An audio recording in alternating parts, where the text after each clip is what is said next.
کیسا ہے نور چھایا مدنی مذاکرے میں، کیسا ہے نور چھایا مدنی مذاکرے میں، کیسا ہے نور چھایا مدنی مذاکرے میں، ہر دل ہے جگمگایا مدنی مذاکرے میں، ہر دل ہے جگمگایا مدنی مذاکرے میں۔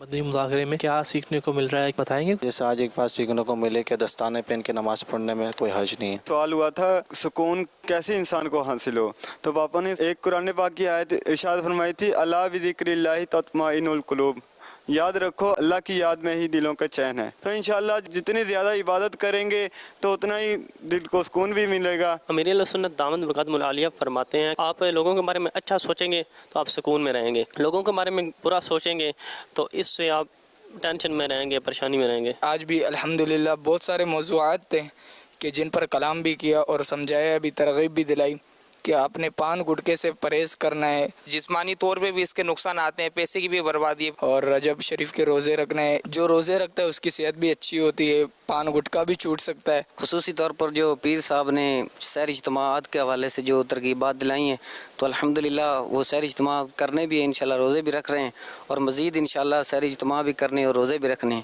انشاءاللہ الکریم۔ الحمدللہ میں ہر سال 27 کا روزہ رکھتا تھا، اس دفعہ مجھے زندگی میں 3 بار روزہ رکھنے کی سعادت نصیب ہوئی ہے۔ ہزاروں بلکہ یوں کہوں کہ لاکھوں عاشقان رسول جو ہے اس میں روزے رکھنے کی سعادت حاصل کر رہے ہیں۔ یہ دیکھیں، یہ امیر علیہ سنت کے ایک کرامت ہی میں کہوں گا کہ ہمارے کہنے سے تو ہو سکتا ہے کہ کوئی مسجد میں بھی جلدی سے آ کے نماز نہ پڑھے، لیکن الحمدللہ امیر علیہ سنت کا حکم ہوتے ہی ہزاروں جگہ جو ہے آپ مدنی مذاکرے کے اندر دکھائے جاتے ہیں، کئی مقامات اجتماعات سیری وغیرہ کے۔ الحمدللہ یہ دعوت اسلامی کا فیضان اور امیر اہل سنت کا فیضان ہے، اور انشاءاللہ الکریم یہ قیامت تک یہ امیر علیہ سنت کا فیضان جاری و ساری رہے گا۔ میں نے داڑھی رکھی تو امیر اہل سنت کا بیان سن کر، زلفیں رکھی امیر اہل سنت کا بیان سن کر، ولی کامل کی زبان سے الفاظ سن کر عمل کا جذبہ ملا۔ یہاں پہ زندگی بدل جاتی ہے بندے کی۔ تو اسی نیت سے آئے تھے کہ آخرت ہماری سمجھ جائے۔ ہم دنیا کے خوش قسمت ترین لوگ ہیں کہ ہمیں امیر علیہ سنت کا دامن ملا، اور یہ وہ درسگاہ ہے جس میں اہل بیت کی محبت، صحابہ کرام کی محبت اور یہ اعظام کی محبت سیکھنے کو ملتی ہے، اور غریب نواز کا ہمیں فیضان اور ان کی پہچان یہیں مدنی مذاکرے کے ذریعے نصیب ہوئی ہے۔ ماشاءاللہ خواجہ غریب نواز کی محبت ہمیں آج آنے سے نصیب ہوئی ہے، اور ان کے بارے میں امیر اہل سنت نے بتایا کہ ان کے 2 شہزادے اور 1 شہزادی ہیں۔ یہاں آ کے چھوٹے چھوٹے ایسے مسائل ہمیں سیکھنے کو ملتے ہیں جو بار اکثر بیان نہیں ہوتے، یعنی جس طرح مسواک وغیرہ رکھنے کے طریقے وغیرہ، وضو میں سنتیں جو فرض وغیرہ بتائے جاتے ہیں لیکن پیچیدہ باریک چیزیں نہیں بتائی جاتی، یہاں واقعی میں وہ بھی بتائی جاتی ہیں۔ 63 دن میں نے نماز کا پورا عملی طریقہ سکھایا ہے۔ وضو مجھے صحیح طریقہ پتہ نہیں تھا، میں نے الحمدللہ یہاں وضو کا پورا طریقہ سکھایا، غسل کے بارے میں اور جو دیگر شرعی مسائل سیکھے میں نے الحمدللہ یہاں آ کر۔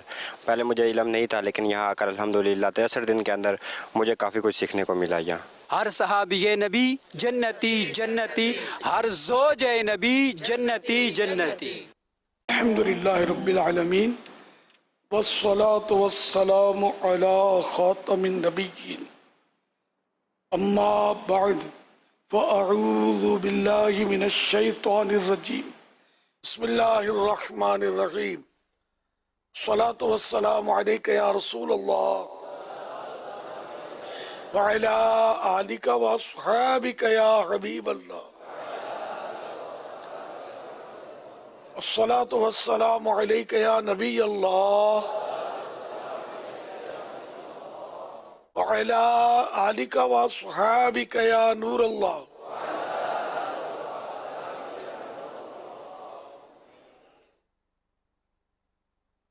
نویت سنت الاعتکاف،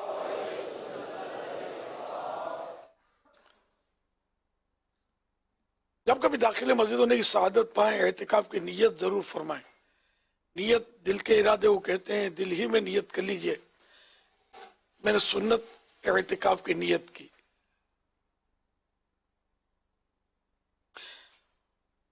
جب تک مسجد میں رہیں گے اعتکاف کا ثواب ملتا رہے گا. جب مسجد سے باہر نکلیں گے تو یہ نفل اعتکاف ختم ہو جائے گا. یاد ہے کہ مسجد میں کھانا پینا، سونا، سحری، افطار، آب زمزم شریف پینا، دم کیا پانی پینا، نیاز کھانا وغیرہ اسی صورت میں جائز ہوتے ہیں کہ اعتکاف کی نیت کی ہو. افطار کا ٹائم آ گیا، اعتکاف کی نیت کی ہی نہیں تھی مسجد میں، تو اب مسجد میں اعتکاف افطار نہیں کر سکیں گے. ابھی نیت کر لیں، چاہے اپنی مادری زبان میں کر لیں. اصل نیت تو دل کے ارادے کو کہتے ہیں. زبان سے کہا اور دل میں ارادہ نہیں ہے، نیت حاضر نہیں ہے، تو پھر وہ زبان سے کہنا فائدہ نہیں دے گا. دل میں نیت حاضر ہونا ہی کافی ہے، ضروری. اب زبان سے کہہ لے تو بہتر ہے، نہ بھی کہے تو کوئی حرج نہیں ہے. دل کی نیت کافی ہو جائے گی. نیت کر کے اب افطار کر لیجئے. تاہم مناسب طریقہ یہ ہے کہ اگر نیت نہیں کی تھی تو اب اللہ کی رضا کے لیے نیت کرنی ہے، ثواب کے لیے. اور کوئی ذکر و درود کر لیں، چاہے دوبارہ بار درود پاک پڑھ لیں. اب بھلے آپ افطار کریں، کھائیں پیئیں، سوئیں. صلو علی الحبیب صلی اللہ علی محمد.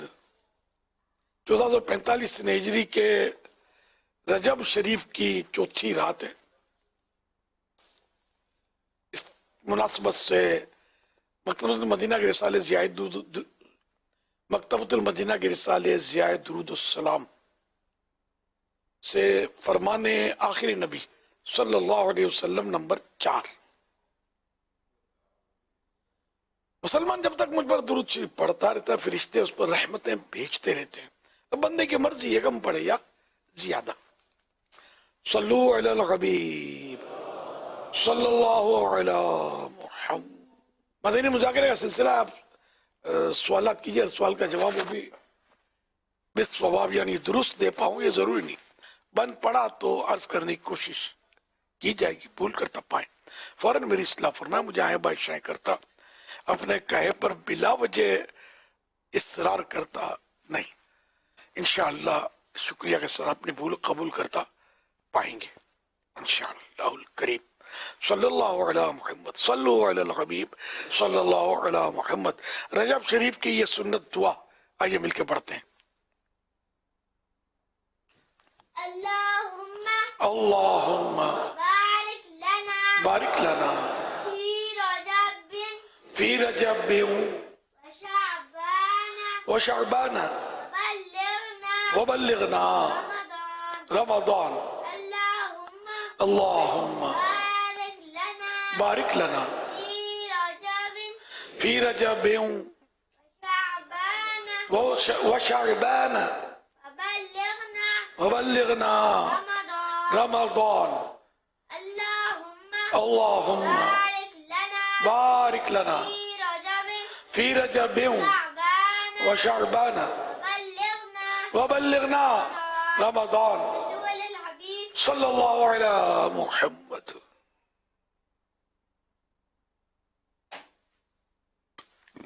امیر علیہ سنت آج کے دور میں منافقت بہت زیادہ ہو گئی ہے اور لوگوں کے دلوں سے محبت کم ہوتی جا رہی ہے. ایسی صورت میں بھائی چارہ کیسے قائم کیا جائے، رہنمائی فرما دے. منافقت بہت بڑھ گئی ہے، یہ سوال میں کہا گیا. تو ظاہر ہے کہ یہاں اس دور میں بہت ساری متبع کے خرابیاں جنم لے رہی ہیں اور جنم لے چکی ہیں. حالات تو ایسے ہی ہیں. بس علم دین سے دوری، علماء دین سے دوری، عاشقان رسول کی صحبت سے دوری، اور صرف دنیا داری، آخرت بنانے کی فکر کی کمی، دنیا بنانے کی دھن میں مگن ہے تقریباً سبھی.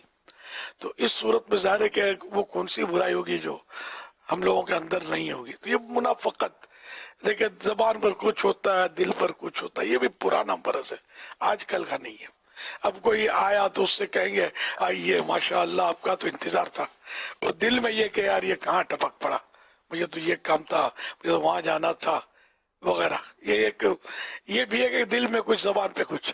یہ حالانکہ نہ بولتے تو صحیح تھا، کم از کم جھوٹ تو نہ ہوتا کہ مطلب یہ اس طرح انداز اس کا اختیار کیا، یہ ہے بیزار اس سے، اور اس پر الفاظ کے ساتھ اظہار کر رہا ہے کہ تمہارا انتظار تھا اور کہاں تھے، اور یہ تو یہ جھوٹ بھی ہوا، پھر ایک نفاق کی صورت بھی پائی گئی.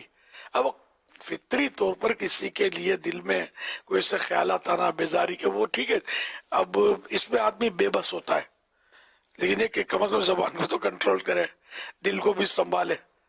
تو یوں مطلب ہر معاملے میں تقریباً دیکھا جائے نا، بہت سارے معاملات میں نفاق پائے جاتے ہیں. ایک تو نفاق ہوتا ہے نفاق فی الاعتقاد، عقائد میں نفاق، یہ تو بہت خطرناک ہوتا ہے. سرکار صلی اللہ علیہ وسلم کے دور میں منافقین جو تھے یہ بہت خطرناک تھے، یعنی تھے ہی کافر، ہو دل سے مسلمان ہوئے ہی نہیں تھے.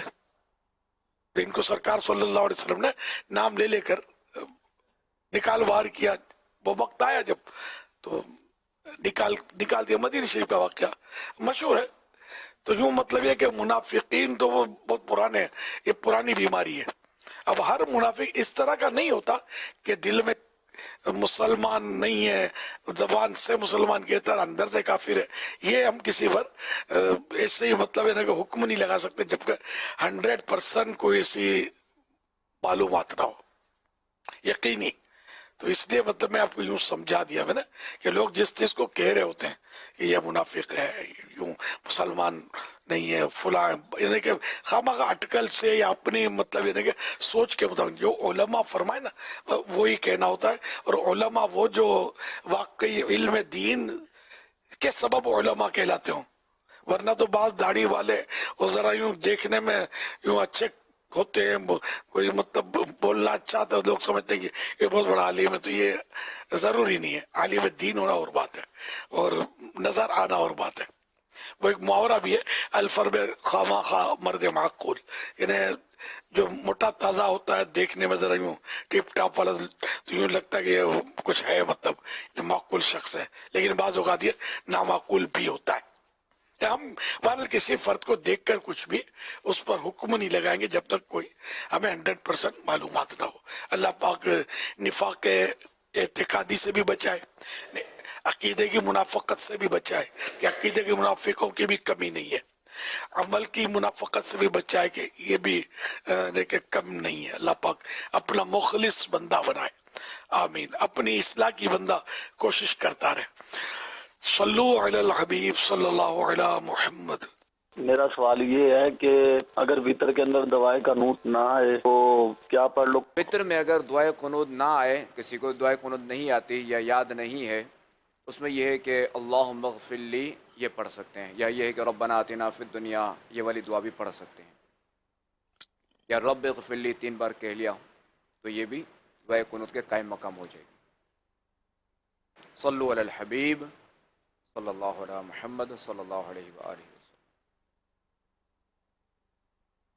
میرے اہل سنت آپ سے یہ سوال ہے، میں آج مغرب کی نماز پڑھنے مسجد کی طرف جا رہا تھا تو راستے میں ایک بائک والا اتنی تیزی سے آیا تو اسے نظر بھی آ رہا ہے کہ آگے کھڈے ہیں اور کیچڑ ہے، تو راستے میں بھی گزر رہا تھا. اس نے بائک تو تیزی سے گیا اور پائنچے کافی حد تک شلوار بھی خراب ہو گئی تھی، گندے پانی کی چھینٹیں لگی. اور یہی رویہ کار والے بھی کرتے ہیں کہ اکثر اوقات پیدل چلنے والوں کو چلنا دشوار بھی کر دیتے ہیں، اور وہ دیکھتے نہیں کہ کسی کے نماز کے کپڑے ہیں یا نہیں. اس بارے میں مدنی پھول ارشاد فرمائیں کہ ان کا اس طرح کا رویہ رکھنا درست ہے یا نہیں، اس بارے میں ہم سب کی رہنمائی فرمائیں.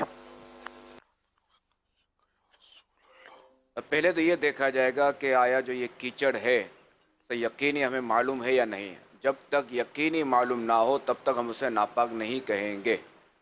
اب یہ ہے کہ جماعت کا وقت ہو رہا ہے اور کیچڑ لگی ہوئی ہے اور یہ کیسے مسجد آلودہ نہیں ہوتی، اب یہ ہے کہ بندہ نماز ادا کر لے. اور اگر یقین ہے کہ یہ ناپاک ہے تو اب ظاہر ہے کہ دیکھنا پڑے گا کہ 1 درہم کی مقدار ہے یا کم، پھر یہ کہ اس حساب سے اس کا جو ہے وہ ازالہ کیا جائے گا، جو بھی اس کو دھویا جائے گا. اور دوسرا یہ کہ بائک والے اور کار والے جو اس طرح کرتے ہیں تو اب بعض اوقات جو بندہ اسپیڈ میں جا رہا ہوتا ہے نا تو اس کی توجہ نہیں ہوتی، اور کھڈا جو کہ اچانک آتا ہے کھڈا بول کے نہیں آتا. تو ویسے ہونا تو یہ چاہیے کہ گلیوں میں چاہے بائک ہو، سائیکل ہو یا کار ہو، ان کی رفتار کم ہی رکھنی چاہیے کہ اسی میں عافیت ہے، ورنہ پھر ایکسیڈنٹ بھی ہو سکتا ہے اور کچھ اور معاملہ بھی ہو سکتا ہے، جیسے یہ چیٹے وغیرہ اڑنا. اور اللہ کریم ہمیں ایک دوسرے کے حقوق کی خیال رکھنے کی توفیق عطا فرمائے. صلو علی الحبیب صلی اللہ علیہ محمد صلی اللہ علیہ وآلہ وسلم. امیر اہل سنت کی بارگاہ میں سوال عرض ہے کہ اگر کوئی شخص کھانے کی نیت سے ہی شکار کرے، لیکن بسا اوقات ایسا ہوتا ہے کہ لوگ ایک ساتھ مل کر جاتے ہیں اور انجوائمنٹ کے لیے جاتے ہیں تو بطور تفریح بھی وہ شکار کرتے ہیں، لیکن مقصد کھانا ہی ہوتا ہے، تو کیا اس نیت سے شکار کرنا یہ جائز ہوگا یا نہیں؟ اس حوالے سے رہنمائی فرمائیں. ایک ہوتا شکار کرنا، ایک ہوتا شکار کھیلنا. تو شکار کھیلنا وہی اعلیٰ حضرت رحمۃ اللہ علیہ نے یہ مچھلیوں کے شکار کے تعلق سے ارشاد فرمایا کہ ان کو ڈھیر ساری مچھلیاں کوئی دے دے کہ تم شکار مت کھیلو، یہ لے لو، تو وہ نہیں لیں گے، وہ اپنے ہاتھ سے کریں گے شکار. تو یہ کھیلتے ہیں شکار. تو اب یہ کہ ضرورت کے بغیر یا تو غذا کے لیے مچھلی چاہیے یا دوا کے لیے مچھلی چاہیے یا بیچنے کے لیے مچھلیاں چاہیے، اس کے لیے بندہ شکار کرتا ہے تو اس میں شرم کوئی حرج نہیں ہے.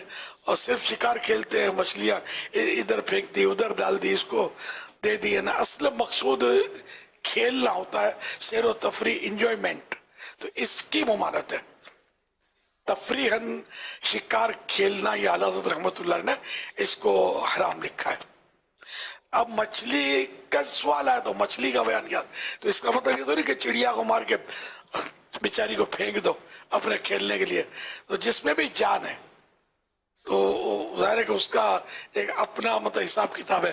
تو نفع حاصل کرنے کے لیے وہ جو دیگر جانور ہیں اس کو مارنے کی اجازت ہوتی ہے، اور نفع حاصل کرنے کے لیے یا اپنے سے نقصان دور کرنے کے لیے. بعض اوقات لوگ خواہ کیڑے مکوڑوں کو مارتے رہتے ہیں، اس کی بھی اجازت نہیں ہے. یا تو یہ کہ وہ کیڑے مکوڑے نقصان پہنچا رہے ہیں یا ان سے گھبراہٹ ہوتی ہے، وحشت ہوتی ہے. تو بعض ایسے عجیب و غریب ہوتے ہیں کہ اگر یہ کپڑے پہ آ جائے تو تھر تھری آ جائے. حالانکہ یہ کاٹتے نہیں ہوں گے، لال بیگ کاٹتا نہیں ہے، لیکن یہ اگر کپڑے پہ آ گیا تو مطلب پریشانی ہوتی ہے. چھپکلی کاٹتی نہیں ہے، اگر کپڑے پہ آ گئی تو مزہ کرکرا ہو جاتا ہے.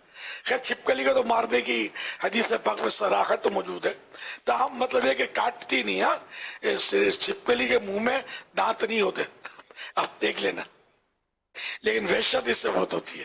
یہ کیڑے مکوڑے نگلتی ہے، چباتی نہیں ہے، دانتی نہیں ہے اس کے، یہ کاٹے گی نہیں، لیکن گھبراہٹ کیسی ہوتی ہے.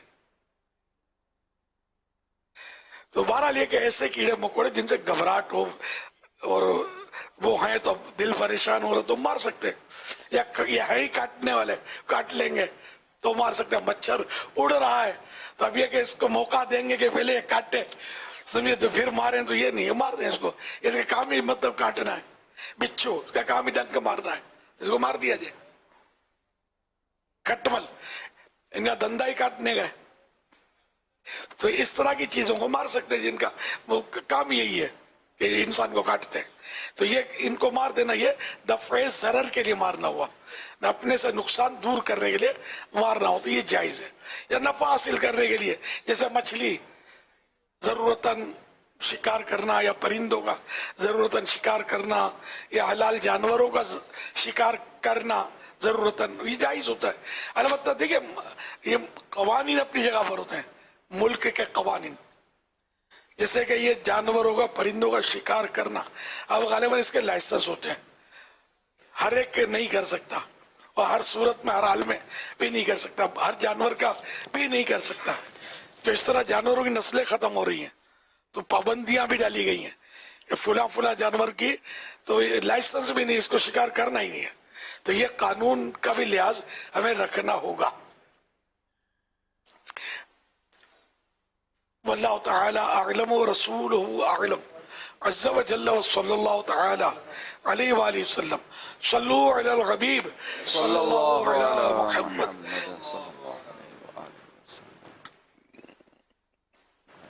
میں ٹوبا ٹیکسن سے بول رہا ہوں. جان محمد میرا نام ہے. مختصر درود شریف جاننا چاہتا ہوں کون سا جو آدمی تسبیح کرے زیادہ سے زیادہ تعداد پڑھ سکتا ہو. یہ رہنمائی کر دیں. مختصر درود شریف تو ویسے یہ ہے، ایک تو صلی اللہ علی النبی، ایک ہے صلی اللہ علی محمد. یہ درود خضری کہلاتا ہے.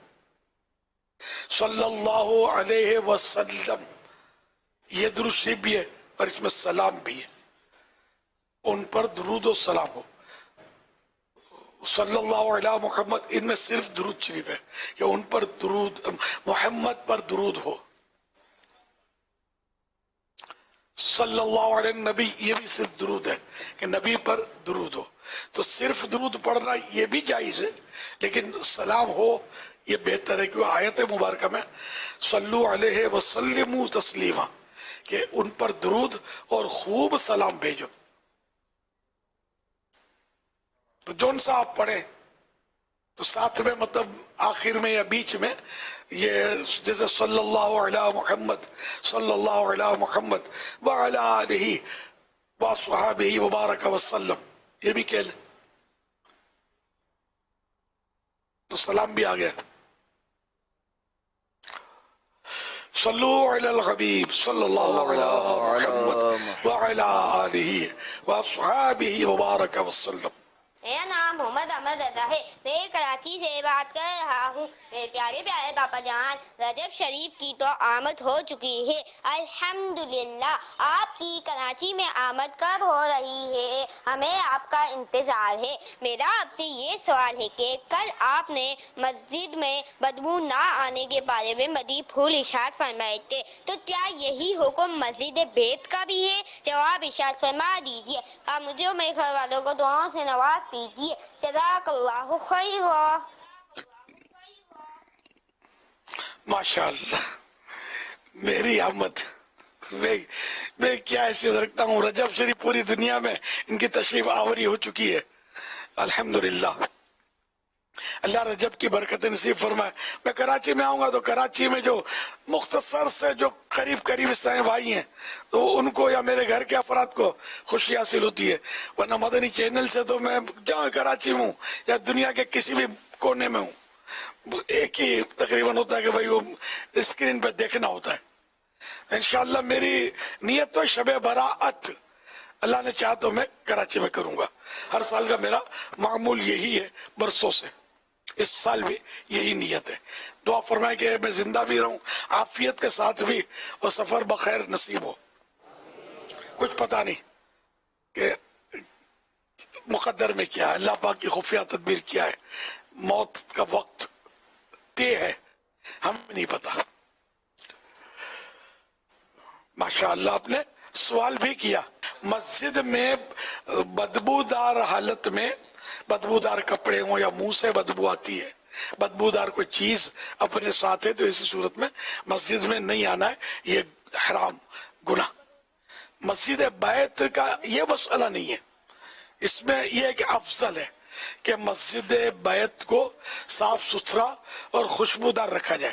مسجد بیت اس کو کہتے ہیں کہ جو گھر کے اندر کوئی حصہ یا ایک کمرہ ایک مسلح جتنی گنجائش، جتنی ضرورت، جتنی مطلب آپ کی سوچ، تو اس کے مطابق اس کی نیت کر لی گئی ہے مسجد بیت، یعنی گھر کی مسجد ہے. مسجد بیت کا معنی تو اس حصے کو خوشبودار رکھنا ہے، صاف ستھرا رکھنا ہے، بدبو سے اور گندگی سے نجاست سے سب سے بچانا ہے. یہ افضل ہے. اگر یہاں بدبو والی کوئی چیز لے کر آ گئے تو کوئی حرج نہیں ہے، چپل جوتے پہن کر آ گئے تب بھی کوئی گناہ نہیں ہے. تاہم اس کو صاف ستھری، اس جگہ کو صاف ستھرا رکھنا چاہیے. اور مسجد بیت میں خاص کر یہ اسلامی بہنوں کے لیے زیادہ اس میں فائدے ہیں کہ اسلامی بہن اس میں اعتکاف کی نیت کر سکتی ہے. چاہے نفل کی نیت کرے تو نفل اعتکاف کا ثواب ملے گا. یہ سارا سال جب بھی کرے 1 منٹ کے لیے بھی کر سکتی ہے. اور رمضان شریف کا اعتکاف بھی کر سکتی ہے، لیکن اسلامی بھائی اعتکاف کی نیت کرے گا بھی تو اس کا اعتکاف وہاں نہیں ہوگا، تو اس لیے وہ نیت کرنی نہیں ہے اسلامی بہن۔ ہاں نمازیں اسلامی بہن وہاں پڑھے، اسلامی بھائی بھی پڑھے تو ان کو یہ ثواب ملے گا مسجد بیت میں نمازیں پڑھنے کا، تلاوت کریں، دونوں دینی مطالعہ کریں۔ بے شک مدنی چینل بھی اگر وہاں ترکیب بنتی ہے تو مدنی چینل بھی ثواب والے ہی کام کر رہا ہے، ہم کے دین سکھاتا ہے، نعتیں سناتا ہے، تلاوتیں سناتا ہے، دینی مسئلے وغیرہ بتاتا ہے، شرعی رہنمائی فرماتا ہے۔ تو مدنی چینل جو ہے اس کو دیکھنا تو میں تو یہی کہوں گا کار ثواب ہے الحمدللہ۔ اب دیکھو نا کبھی کوئی ایسی چیز اس میں آ گئی 19-20 تو وہ ایک مسجد میں بھی بعض اوقات اس طرح کے مسائل تو کھڑے ہو جاتے ہیں، جوتے بھی لوگ چرا لیتے تو چوری کا کام، گناہ کا کام مسجد میں اس نے کیا نا۔ تو یہ مطلب کبھی بھول چوک میں کوئی ایسا ہو جائے، لیکن جنرلی جو مدنی چینل ہے یہ کوئی پروفیشنل چینل نہیں ہے اور کوئی کمائی کے لیے تو ہم نے بنایا نہیں ہے، یہ نیکی کی دعوت کی دھومیں مچانے کے لیے، سنتیں عام کرنے کے لیے، اسلام کو دنیا میں پھیلانے کے لیے یہ ترکیب بنائی ہے۔ تو بے شک وہاں مدنی چینل کی بھی ترکیب رکھیں، ادھر ادھر بیٹھ کر دیکھنے کا بجائے آپ مسجد بیت میں بیٹھ کر بھی دیکھ سکتے ہیں مدنی چینل۔ اس کا بھی انشاءاللہ مدنی بیت میں مسجد میں ایک نیکی کرنے کا ثواب بڑھے گا مسجد بیت کے اندر انشاءاللہ الکریم۔ اب تو نہیں ہے تو بنا لو، سب بنا لو۔ اعتکاف کے دن آ رہے ہیں ماہ رمضان، آج خوش قسمتی سے چوتھی رات اور اچھا آج پیر اور منگل کی درمیان رات ہے اور چوتھی رات۔ مجھے بڑی بوڑھیوں کی بات یاد آتی ہے، فائنل نہیں ہے لیکن ان کی بعض قیاس ان کے مضبوط ہوتے ہیں، تو بڑی بوڑھیوں کا قیاس، یہ جو بڑے بوڑھے ہوں گے ان کو پتا ہوگا، جوانوں کو شاید سمجھ نہیں پڑے گی۔ تو وہ ہم نے اپنے گھروں میں سنا ہے، رجب جی چوتھی، رمضان کی پہلی، تو منگل کی چوتھی تاریخ ہے رجب کی، تو یوں بڑی بوڑھیوں کے نزدیک پہلا روزہ منگل کو ہوگا، لیکن یہ فائنل نہیں ہے، وہ چاند کے ثبوت پر ہی ہوگا، چاند یا تو خود دیکھے یا اس کی گواہیاں گزرے دیکھنے والے، رؤیت ہلال۔ تو یہ جو بھی شرعی اصول ہے اس کے مطابق چاند ثابت ہوگا تو ہی، چاہے منگل ہو، چاہے پیر شریف ہو، چاہے بدھ ہو، جو بھی طے ہو وہ علماء کریں گے۔ وہ بڑی بوڑھیوں کو یہ قانون دیا نہیں گیا کہ یہ طے کریں۔ ویسے ہی میں نے ایک تفنن کے طور پر عرض کیا آپ کو، یاد کر لینا کہ منگل کو ہوتی ہے کہ نہیں ہوتی ہے پہلی رمضان۔ صلو علی الحبیب صلی اللہ علیہ محمد صلی اللہ علیہ وسلم۔ سوشل میڈیا پہ بھی سوالات کا سلسلہ ہے۔ حافظ عبید سوال کر رہے ہیں، یہ کہہ رہے ہیں چھٹی شریف کی کیا حقیقت ہے؟ بزرگان دین کے اعراض تو 3 دن کے ہوتے ہیں، لیکن حضرت خواجہ غریب نواز رحمۃ اللہ تعالی علیہ کا عرس 6 دن تک چلتا ہے، اس کی کیا وجہ ہے؟ ماہ رضا سارا مہینہ مدنی چینل مناتا ہے، اب پیچھے کا جاتے ہر 3 دن، 6 دن کے اوپر ٹائم تو نکل گیا نا، اب تو 1 ماہ کا بھی ہو گیا نا، تو اس کے لیے کوئی مطلب فکس نہیں ہے، سمجھے؟ جتنے دن منانا ہے سارا سال جشن ولادت مناتے رہو، کہاں کس نے منع کیا آپ کو؟ سارا سال میلاد شریف کرتے ہی ہے نا الحمدللہ۔ تو یہ کہ خواجہ غریب نواز رحمت اللہ علیہ ایک بہت بڑے ولی اللہ گزرے، تو ان کے مطلب عرس مبارک ہمارے ایک رائج ہے مسلمانوں میں، عاشقان خواجہ غریب نواز میں، کہ وہ 6 دن کرتے ہیں، تو اوکے 106 کریں گے تب بھی انشاءاللہ پاس ہے، تو منع تو ہی نہیں۔ اور مدنی چینل 11ویں شریف کا تو 11 دن عرس کرتا ہی ہے نا، 11 مدنی مذاکرے کرتے ہیں ہم، 12ویں شریف کے 12 کرتے ہیں، جس ربیع الاول شریف کے تو یہ بھی میں نے 11-12 ہو ہی رہے نا۔ تو جو رائج ہو گئے، تو اصل مقصد جو ہے نا مسلمانوں کو سمجھو اللہ پاک کی بارگاہ عظمت میں پیش کرنا ہے، یا کچھ بھی اولیاء کرام کے جو فضائل بیان کریں گے، تو یہ ولی کو مانتے کیوں؟ ہم ولی کو مانتے اس لیے کہ وہ ولی اللہ ہے، اللہ کا دوست ہے، نسبت اللہ سے اس کی اس لیے مانتے، ورنہ ہم مانتے ہی نہیں۔ تو ہم کسی یعنی کہ کسی کی پروڈکٹ